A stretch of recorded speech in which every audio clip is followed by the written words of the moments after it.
Tayo po ngayon ay magluto ng chicken curry. At ito ang mga ingredients.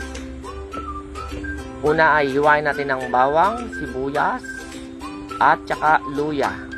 Yan. Spring onion, yung puti ay sama natin sa paglisa. At yung nasa taas ay ating ipang-garnish. Tapos ngayon, kuha natin ng bell pepper. Hiwain natin siya ng pa-cubes na parang pang-apretada o ano ba yan. Yan. Sunod natin ng patatas. Hiwain natin siya ng pa-cubes. Siyam na piraso, 12 pala. Yan. Simulan natin igisa.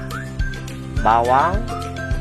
Sunod natin yung sibuyas na may, anong pangalan na yun? Sibuyas na may spring onion. Sa ating luya. Sunod natin yan.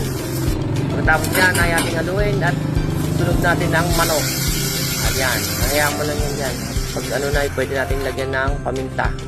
Halu-haluin lang natin yan para mag-incorporate. Lagyan magic sarap. Yan. Ilagay natin na ang patatas at tumukulong tubig. Tapos ilagay natin tong curry powder. Yan.